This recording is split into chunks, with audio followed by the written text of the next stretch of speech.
juicy, tangy, smoky barbecue chicken. My recipe features a secret grilling technique, so it's perfect every time. And my favorite way to give a flavor boost to bottled barbecue sauce with a few special ingredients. I love barbecuing chicken thighs and chicken legs, but feel free, you could use chicken breasts for this recipe.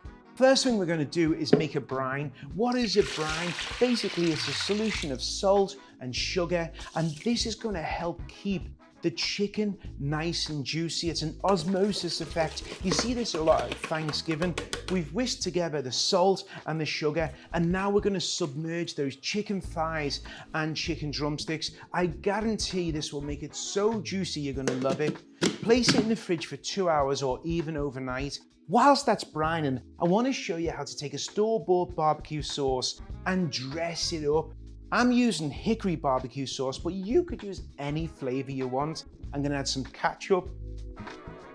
We're going to be using some balsamic vinegar that adds a distinctive taste to this recipe, some molasses, and we're also going to be adding some Dijon mustard. Now feel free at home, you could use your yellow mustard, you could use your whole grain mustard or brown mustard for this recipe. I'm going to add some garlic powder, but if you wanted to, you could add some freshly minced garlic and then some onion powder.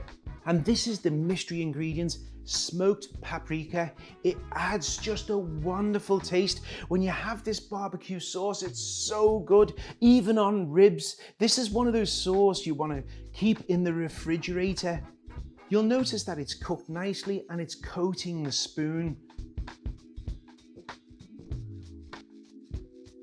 I'm going to ladle some sauce and place it to one side for serving. We always want to be careful of any cross-contamination with raw meat and cooked meat.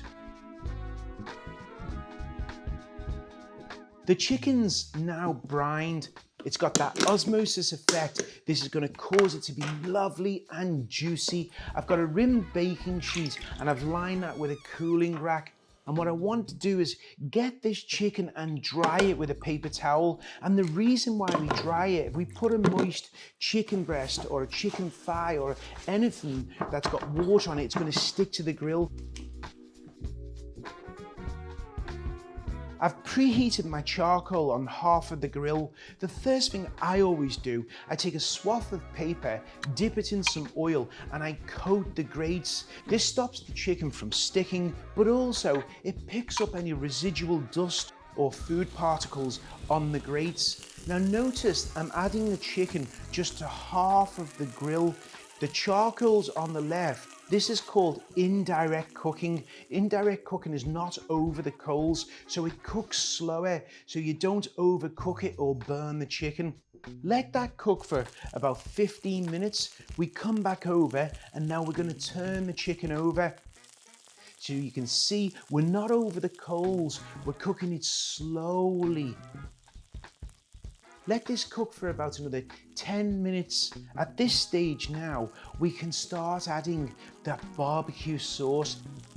Now just be generous with that sauce. I normally coat around the top and the sides. I don't coat the bottom because otherwise it will burn on the grates.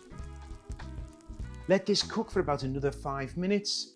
And now it's time to go over those hot coals. So we're going from indirect to direct. Those hot coals are going to get this chicken lovely and crispy. Had we have done that earlier, the chicken would have overcooked and burned. Now as you look inside, just take a look at that chicken. Just look at the way it's coated. That barbecue sauce looks beautiful. It's got this lovely red mahogany sort of cherry tea color. Look at that chicken drumstick. You know it's going to be so succulent and juicy. I can't wait for you and your family to make this barbecue chicken recipe in your home. And don't forget, serve it with some extra barbecue sauce.